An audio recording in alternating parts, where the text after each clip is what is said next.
pour cette introduction. J'allais en fait dire la même chose. C'est surprenant, en tout cas c'est positif de voir les résonances entre la théorie et la pratique. Je pense que pour chaque chose que Rachel a pu nommer ici, je pourrais vous donner des exemples. Évidemment, c'est pas ce que je vais pouvoir faire maintenant. Et puis, je suis aussi très heureuse de pouvoir parler ce matin, entourée justement de Rachel et de Delphine, parce que dans le cadre de la création de la SBL Care, on a toujours voulu travailler avec des rapprochements, voilà, le plus de rapprochements possible en tout cas avec les universités.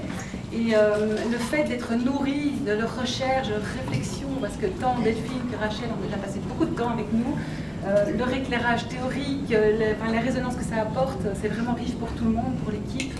Et donc ça permet aussi d'améliorer notre travail. Donc en ça, je les remercie vraiment toutes les deux.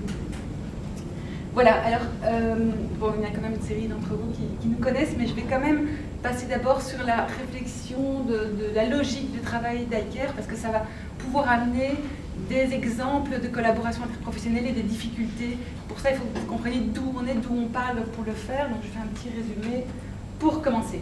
Donc cette ASBL, on l'a créée plusieurs en 2015, donc ça fait quelques années maintenant, pour travailler justement sur la promotion de la santé, l'accès aux soins, la continuité des soins. Et alors, je pense qu'on s'est basé vraiment sur trois choses, la conception. Avant tout, la promotion de la santé, la charte d'Ottawa, toute la démarche avec vraiment les 5 axes, et je vais y revenir.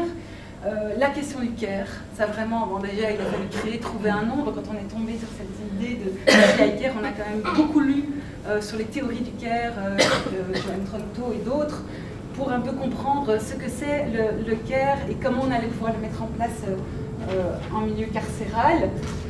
Donc on a rencontré différents intervenants, on a fait une petite bande dessinée sur ça va être c'est quoi le milieu carcéral, et on a essayé de le traduire dans notre posture au quotidien, donc une posture la plus horizontale possible, une approche globale, une approche humaniste, de renforcer les capacités d'agir, mais ça on est dans la promotion de la santé, une grande attention portée à la communication, ça nous semble vraiment important, et je ne dis pas que voilà, on fait bien les choses, en tout cas c'est peut-être quelque chose que je voulais dire au début, c'est le fait qu'ici, c'est un exemple, voilà, un point de vue, on va dire, depuis ce qu'on appelle un service externe, donc les sociaux, comme ils sont souvent appelés, mais il y en a d'autres, et donc on n'est pas exemplatif, on cherche, on essaye, on se prend beaucoup de portes, on se prend beaucoup d'engueulades aussi, mais parfois on arrive à des bonnes collaborations, il y a d'autres services qui font aussi je pense, un formidable travail, et il y a entre autres le service d'éducation pour la santé ici présent, qui travaille aussi en promotion de la santé.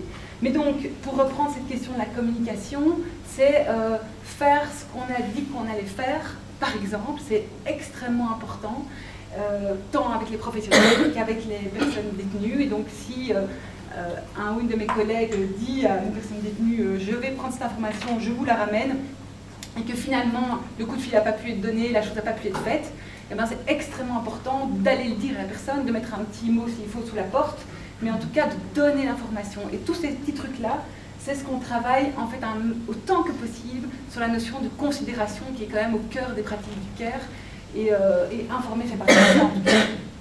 Voilà, donc ça fait partie en très bref de quelques éléments sur la notion du care. Et peut-être le troisième élément qui nous a vraiment guidé notre pratique, ce sont vraiment les principes aussi de santé en milieu carcéral, les 7 points fondamentaux que vous voyez là, je ne vais pas reprendre, mais sur lesquels il y aurait beaucoup de choses à dire, et très poliment, je veux dire, voilà, de manière très arrangeante, en tout cas, le Centre fédéral d'expertise en 2017, dans sa recherche, a écrit que le respect de ces principes semble toutefois poser des problèmes dans la pratique. Ça, c'est le moins qu'on puisse en dire sur ces 7 points, mais en tout cas, c'est vraiment, je pense, ces 3 éléments-là qui ont construit notre pratique au quotidien. Alors, au-delà de ces logiques de promotion de la santé, progressivement aussi, on a eu d'autres projets, et donc on est aussi soutenu par la santé publique sur un projet qui s'appelle projet pilote drogue et détention, donc là on est plus en curatif, mais le tout ensemble est quand même toujours basé sur la philosophie comme ça de la promotion de la santé du care. Alors, je ne vais pas aller dans les détails, parce que surtout Rachel en a parlé, mais pour vous donner un exemple, on fait l'exercice, nous, de prendre les déterminants de la santé et de voir en quoi ils sont impactés en prison. Donc là, vous avez voilà, quelques éléments, mais récemment, l'équipe a aussi travaillé sur la situation particulière des femmes et en quoi ces déterminants sociaux étaient impactés par le carcéral, mais aussi d'où viennent ces personnes, qu'est-ce qu'elles vivent et qu'est-ce qu'il y a finalement à en dire pour voir sur quoi on peut vraiment travailler, ce qu'on peut cibler. Ça nous semble vraiment important d'avoir ces temps d'arrêt. Et pourquoi je vous mets une petite casserole à pression là, c'est parce que c'est cette idée qu'il y a des personnes qui rentrent avec un cumul de facteurs de vulnérabilité, qui sont mis dans un environnement qui est très peu promoteur de santé, donc c'est cette image de mettre le couvercle sur la casserole, et c'est des gens qui un jour ou l'autre vont sortir avec des enjeux éthiques, des enjeux de santé publique et autres, et donc il y a un énorme travail à faire, et là on revient évidemment au concept de promotion de la santé. Mais moi, ce qui me marque beaucoup de toutes ces années en milieu carcéral, c'est peut-être la non-connaissance ou la non-compréhension des déterminants sociaux de la santé. Et alors, je parle du système, hein, je ne juge pas les personnes, mais le nombre de fois que des infirmiers, des infirmières, des médecins font cette réflexion de dire « oui, il ne s'est pas soigné depuis 30 ans, on ne va pas commencer maintenant. Il n'avait qu'à le faire avant ou il le fera après. » Et ça c'est très marquant de voir évidemment pour eux arriver des gens qui n'ont pas été suivis, qui n'ont pas été accompagnés, que ce soit des questions de dentistes, de soins médicaux de base, etc. Et donc qui, dans ce temps d'arrêt de la prison, formulent des demandes et avec des services qui, pour des questions de manque de personnel, pour des questions de manque, d'insuffisance de soutien financier, etc., sont rentrés parfois dans ces logiques-là à dire on ne va pas commencer maintenant, il n'avait qu'à le faire avant, donc c'est un peu facile de demander maintenant.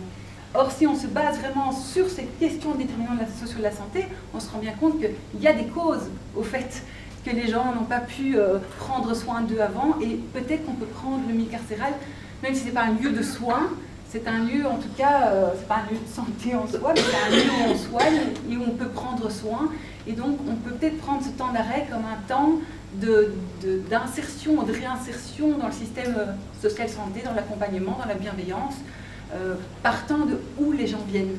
Voilà. Moi, je me souviens de cette femme d'une 70aine d'années que j'avais rencontrée en prison qui disait ici, je rencontre la bienveillance. Elle utilisait aussi un autre mot, j'ai oublié, mais elle parlait de bienveillance en étant incarcérée. Mais évidemment, c'était quelqu'un qui avait vécu 50 ans de violence conjugale, enfin une histoire vraiment assez dure. Donc tout à coup, il y avait un temps d'arrêt et elle mesurait en fait ce qu'elle avait vécu depuis 50 ans. C'était l'occasion de commencer à réfléchir, à prendre soin d'elle et ce recul.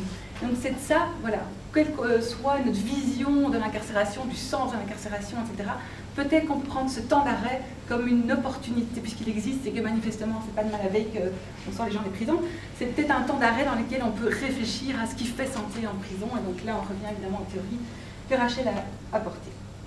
Alors, j'ai beaucoup trop de choses à vous dire, il faut que je raccourcisse. Donc, comment on travaille? Donc, ce qui est compliqué, c'est qu'on a un service externe, et qu'avec une vision promotion de la santé, notre objectif, c'est de réduire les inégalités en santé.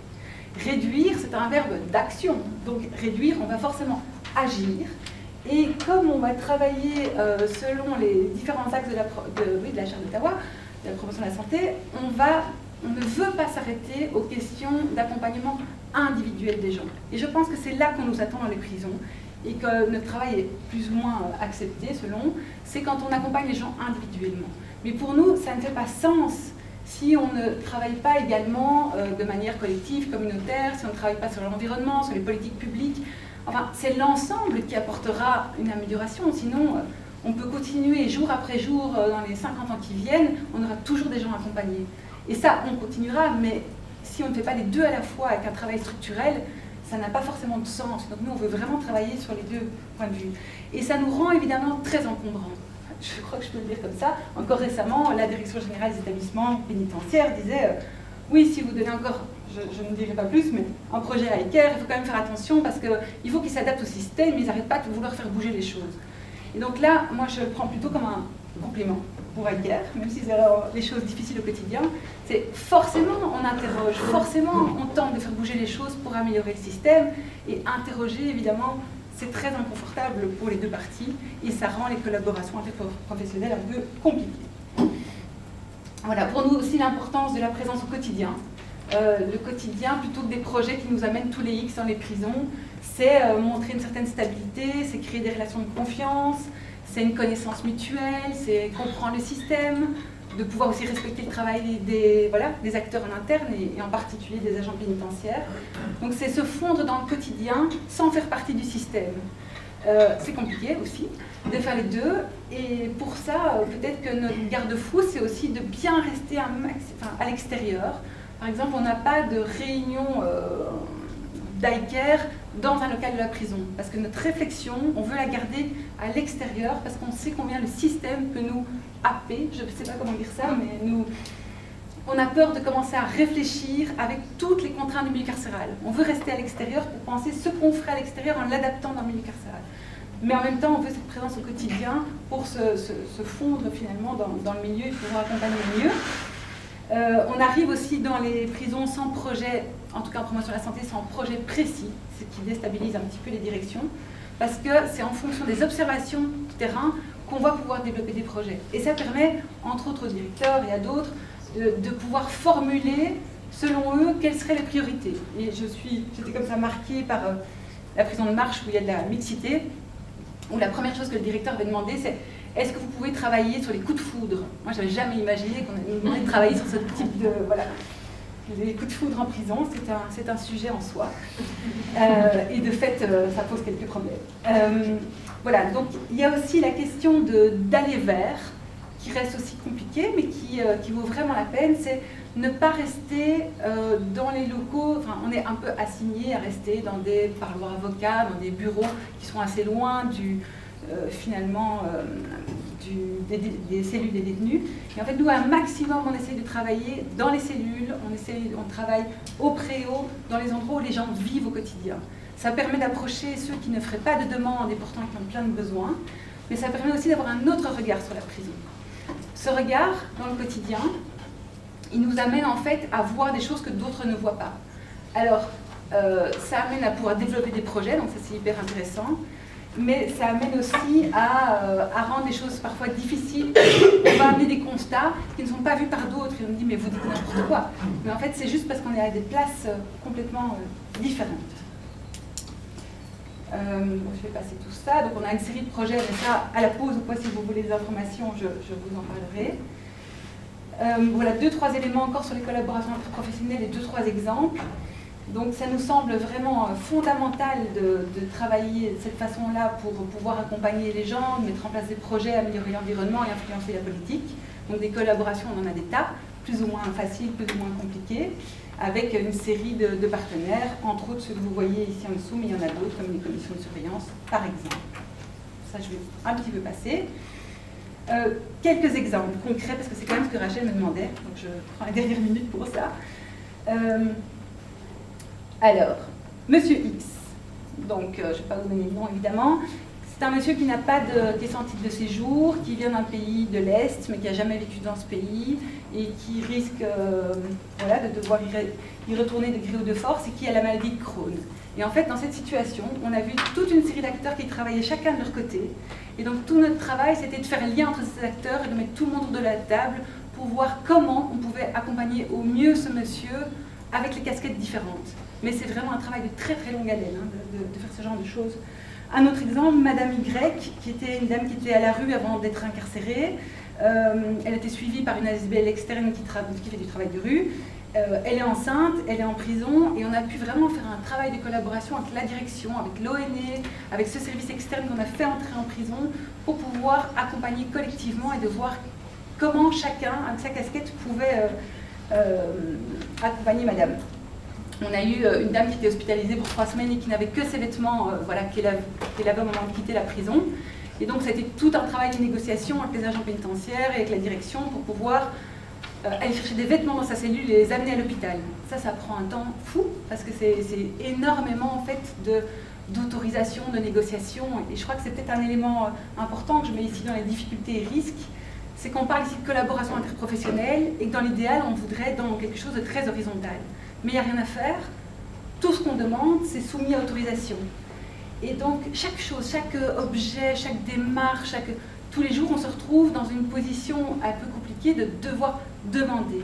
Et quelque part, il y a un effet miroir, parce qu'en fait, ce qu'on vit comme service externe, c'est ce que vivent les détenus au quotidien, quelque part. Donc, il y a quelque chose de commun. Mais au-delà de ces autorisations, il y a aussi quand même une forme de soumission. Alors, nous, on se dit toujours s'adapter sans se soumettre. Mais il y a vraiment des rapports de pouvoir importants, donc vous ne pouvez pas vous baser sur des règles, des principes, parce qu'en fait, selon qui vous allez avoir en face de vous, on va vous dire oui, on va vous dire non, donc ce sont des éléments importants. On a eu aussi des situations comme un monsieur qui avait donc une consommation de drogue importante, qui était suivi par un service à l'extérieur, et une fois qu'il est incarcéré, tous les jours il appelait ce service. Alors, vous avez des services externes qui n'ont aucune idée, parce que c'est très compliqué, de savoir comment rentrer en contact avec le service médical, même d'une prison. Donc ils nous appelaient, nous, pour qu'on puisse en interne voir comment on pouvait accompagner ce monsieur, avoir une preuve de son traitement en cours, etc. etc.